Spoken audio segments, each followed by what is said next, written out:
అడిగి వచ్చినవాడు పరీక్షించడానికి నారాయణుడు వస్తాడు. ఒకప్పుడు డొక్కా సీతమ్మ గారు ఎంత అన్నదానం చేసేదో మహాతల్లి. ఓ బ్రాహ్మణుడు వచ్చాడు, కూర్చోబెట్టి అన్నం పెడుతోంది. ఆయన అన్నాడు, నాకు పెళ్ళవలేదు, ఇన్నాళ్లకు పెళ్లి కూతురు ఒప్పుకుంది చేసుకుంటానని, కానీ బంగారు ఆభరణం ఏదైనా పెట్టమంది, ఏదైనా ఆభరణం ఇస్తే అన్నం తింటా, లేకపోతే తిన్నన్నాడు. అప్పటికే అన్నదానానికి ఆవిడ ఒంటి మీద నగలన్నీ వెళ్ళిపోయి ఒక్క కంటి ఉంది. ఆవిడ భర్త వంక చూసి కంటి ఇచ్చేస్తానంది. ఆయన పక్కకి రమ్మనన్నాడు, అన్నీ అయిపోయాయే, ఆ కంటె ఒకటే ఉంది. ధూర్త బ్రాహ్మణుడు అన్నం పెడితే బంగారం అడుగుతున్నాడు, ఇవ్వకు, తినకపోతే పోతాడన్నాడు. తప్పు. అతిథి విష్ణుస్వరూపం, అభ్యాగతి స్వయం విష్ణు. కాబట్టి ఆయనకి అన్నం పెట్టినప్పుడు బంగారం ఇచ్చేస్తాను. ఏమవుతుంది, పెళ్లి చేసుకుంటాడు, మంచిదేగా. కంటె ఒంటి మీద ఉంటే ఏమవుతుంది, శాశ్వతమా? పుణ్యం శాశ్వతం, ఇస్తానంది, నీ ఇష్టం ఈ. కంటె తీసి ఇచ్చింది. ఆ కంటె తీసుకెళ్లి అరిటాక్ కింద పెట్టి ఆయన అన్నం తినేశాడు సంతోషంగా. ఉత్తరాపోసనం పట్టాడు, చేయగడుక్కోవడానికి బయటికి వెళ్ళాడు. ఊరంతా కలిపి ఎంత ఉంటుంది ఆ గన్నవరం. కాబట్టి ఆ బంగారు కంటె కనపడింది ఆకెత్తుతుంటే సీతమ్మ గారికి. అయ్యో వెర్రి బ్రాహ్మడు కంటె మరిచిపోయాడని పరిగెత్తుకెళ్ళారు పిలుద్దామని. కనపడలేదు. భర్తని పిలిచి వెతకమన్నారు, ఎక్కడా కనపడలేదు. అయ్య బ్రాహ్మణుడు ఇంత కంటె అడిగాడు, వెళ్ళిపోయాడని పడుకుని నిద్రపోయారు. ఆవిడికి కలలో శ్రీ మహావిష్ణువు కనపడ్డారు.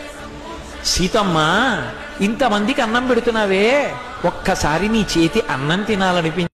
అడిగి వచ్చినవాడు పరీక్షించడానికి నారాయణుడు వస్తాడు. ఒకప్పుడు డొక్కా సీతమ్మ గారు ఎంత అన్నదానం చేసేదో మహాతల్లి. ఓ బ్రాహ్మణుడు వచ్చాడు, కూర్చోబెట్టి అన్నం పెడుతోంది. ఆయన అన్నాడు, నాకు పెళ్ళవలేదు, ఇన్నాళ్లకు పెళ్లి కూతురు ఒప్పుకుంది చేసుకుంటానని, కానీ బంగారు ఆభరణం ఏదైనా పెట్టమంది, ఏదైనా ఆభరణం ఇస్తే అన్నం తింటా, లేకపోతే తిన్నన్నాడు. అప్పటికే అన్నదానానికి ఆవిడ ఒంటి మీద నగలన్నీ వెళ్ళిపోయి ఒక్క కంటి ఉంది. ఆవిడ భర్త వంక చూసి కంటి ఇచ్చేస్తానంది. ఆయన పక్కకి రమ్మనన్నాడు, అన్నీ అయిపోయాయే, ఆ కంటె ఒకటే ఉంది. ధూర్త బ్రాహ్మణుడు అన్నం పెడితే బంగారం అడుగుతున్నాడు, ఇవ్వకు, తినకపోతే పోతాడన్నాడు. తప్పు. అతిథి విష్ణుస్వరూపం, అభ్యాగతి స్వయం విష్ణు. కాబట్టి ఆయనకి అన్నం పెట్టినప్పుడు బంగారం ఇచ్చేస్తాను. ఏమవుతుంది, పెళ్లి చేసుకుంటాడు, మంచిదేగా. కంటె ఒంటి మీద ఉంటే ఏమవుతుంది, శాశ్వతమా? పుణ్యం శాశ్వతం, ఇస్తానంది, నీ ఇష్టం ఈ. కంటె తీసి ఇచ్చింది. ఆ కంటె తీసుకెళ్లి అరిటాక్ కింద పెట్టి ఆయన అన్నం తినేశాడు సంతోషంగా. ఉత్తరాపోసనం పట్టాడు, చేయగడుక్కోవడానికి బయటికి వెళ్ళాడు. ఊరంతా కలిపి ఎంత ఉంటుంది ఆ గన్నవరం. కాబట్టి ఆ బంగారు కంటె కనపడింది ఆకెత్తుతుంటే సీతమ్మ గారికి. అయ్యో వెర్రి బ్రాహ్మడు కంటె మరిచిపోయాడని పరిగెత్తుకెళ్ళారు పిలుద్దామని. కనపడలేదు.